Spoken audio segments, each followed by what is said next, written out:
The bodybuilding world has been going through some extremely turbulent weeks. Unexpected physical changes, bold strategies, and controversial decisions are all popping up right in the most delicate phase of prep, when even the smallest mistake can cost everything on stage. Behind the scenes, the talk is that a lot of athletes are pushing way past the limit to try to show up in their absolute best shape. Aggressive dieting, extreme cuts, and risky moves are becoming more and more common. But are these choices really the right ones? That's what we're breaking down today. And if you're liking this format, make sure to drop a like. It helps a lot.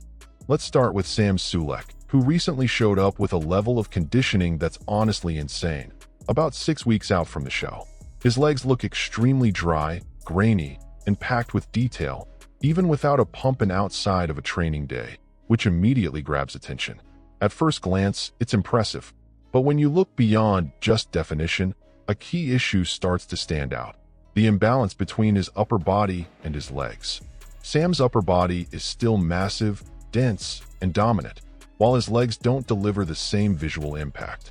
The quality is there, but in terms of size, they're clearly lagging behind. And this is the core of the concern. The problem isn't conditioning, it's size.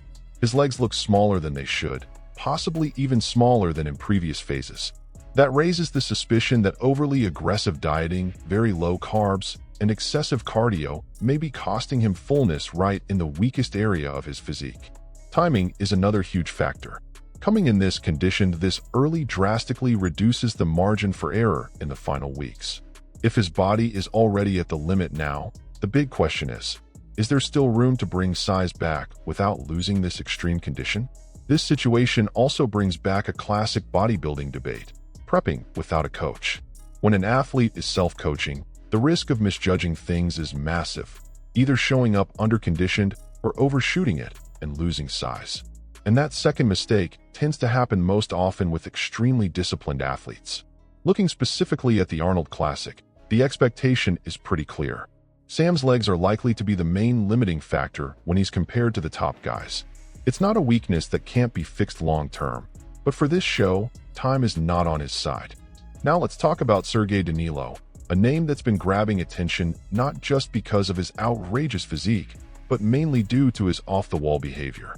Recently, he was seen training with an oxygen tank right in the middle of his workout, something that instantly caused shock, curiosity, and a lot of questions. The way this was presented in the video makes it clear that we're much closer to pure sensationalism than anything backed by solid science. There's no clear explanation of real benefits for hypertrophy, performance, or recovery. What there is, without a doubt, is visual impact, and that's something Sergey knows how to deliver. This extreme behavior ties directly into his personal history. Still very young, he already suffered a heart attack, and even so, he kept making increasingly risky decisions in his career. Instead of pulling back, it looks like he doubled down, pushing his body to levels very few would even dare to attempt. Physically, there's no denying the impact. At around 340 pounds, about 154 kilograms, Sergey is a true freak phenomenon in the open division. The size is real, the density is insane, and that alone was enough to earn him a spot at the Mr. Olympia. The real question, though, isn't whether he stands out. He's already done that. The question is, how long is this extreme approach sustainable? Is anything worth it just to shock, grow, and get attention, even when the consequences might show up way too soon? Let me know what you think. Is Sergey just a rare, out-of-this-world freak, or a clear warning sign of how far modern bodybuilding is pushing its limits? Now let's talk about Samson Dauda, because this topic just won't go away. Ever since Samson decided to push his body to numbers that are completely off the charts, the discussion has only gotten louder. We're talking about something close to 160 kilos, around 353 pounds, a body weight that impresses anyone, but also immediately raises a lot of questions. And the big question here isn't whether Samson can get huge. That's already been proven more than once. The real issue is this: is that level of body weight actually necessary for him to keep winning? In recent appearances, you can already see clear signs of wear and tear, both visually and physically, and that doesn't go unnoticed when the competition is this tight. It's also important to remember one key detail. Samson has never lost titles because he was too small. Quite the opposite. At times, what we've seen is a physique that looked too heavy, more fatigued, leaving room for rivals to close the gap in comparisons.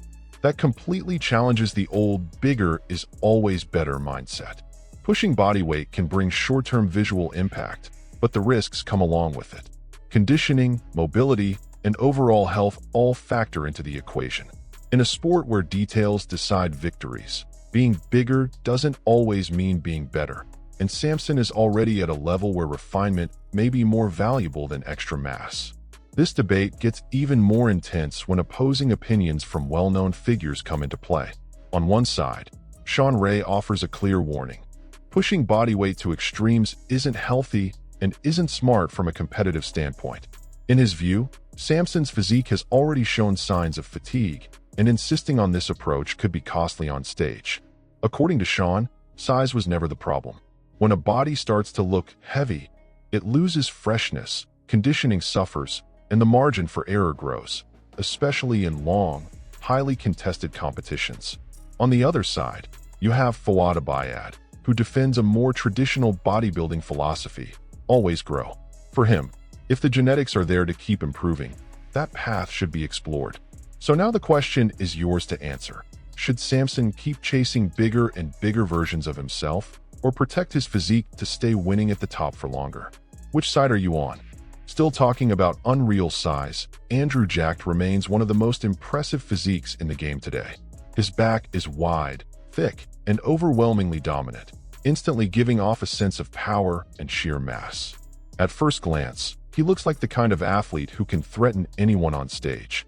But when you take a closer look, especially at images taken about 6 weeks out from the show, a contrast becomes hard to ignore. From the back, the lower body doesn't match the level of the upper body. There's a lack of density in the glutes, less volume in the hamstrings, and missing that full legs look that often decides back pose comparisons. This detail matters because it completely changes the competitive read. An athlete can have an insane upper body, but if the legs don't support that visual impact, the overall physique loses strength. At the highest level, judges don't evaluate body parts in isolation. They look at total balance and harmony. This also weakens the idea that Andrew is progressing so aggressively that he's forcing rivals, like Samson, to push body weight even further. If there is progress, it seems much more related to refinement and presentation than to any real increase in lower body mass. Switching up the tone a bit, let's talk about one of the lighter and surprisingly most talked about moments from these recent updates. Wesley Vissers decided to use humor in a very smart way to poke fun at a situation that had already been raising eyebrows in the bodybuilding world.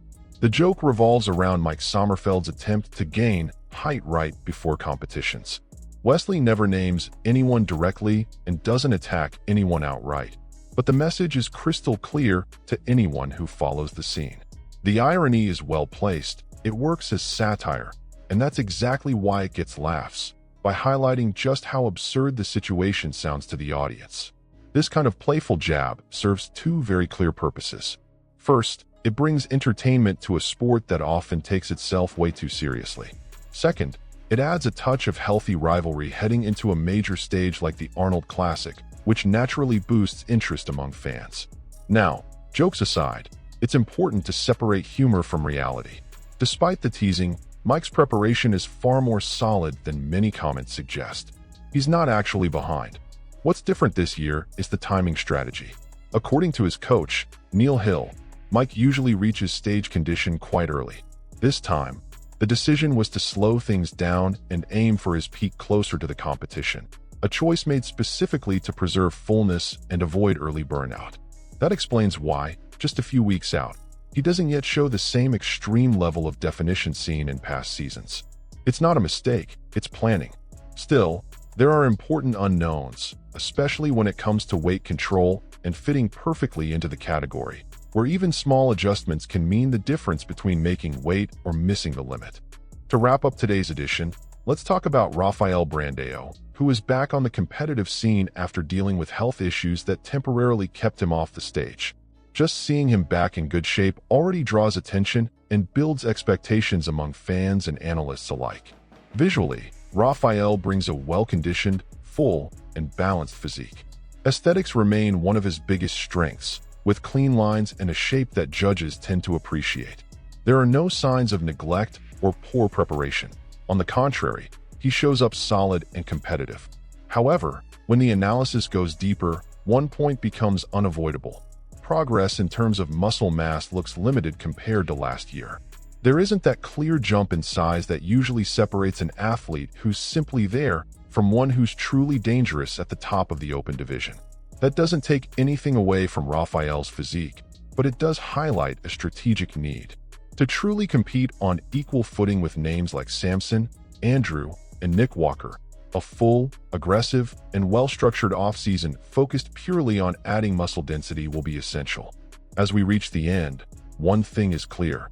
This Arnold Classic is shaping up to be one of the most unpredictable in recent years. It's never been more obvious how decisions made off the stage, diet, body weight, strategy, and timing, can matter just as much as the physique presented on show day. On one side, we see athletes going all in on extremes, more weight, more risk, and a smaller margin for error. On the other, competitors trying to balance health, aesthetics, and competitiveness, fully aware that even the smallest detail can cost crucial spots in comparisons. The picture gets even more interesting when you realize that physiques are arriving at very different stages of readiness. Some look ready far too early, others hold back until the last possible moment, and a few are still trying to figure out the ideal path to compete at the highest level. That contrast is exactly what makes this contest so fascinating. There's no single winning formula, and the stage will ultimately reveal who made the right choices and who may have pushed things too far. Now it's your turn. Who do you think is getting prep right? Who's pushing their luck a little too much? And which of these decisions do you believe will define wins or losses at the Arnold Classic? Drop your thoughts in the comments, join the discussion, and stick with us to follow everything that's still coming in the world of bodybuilding.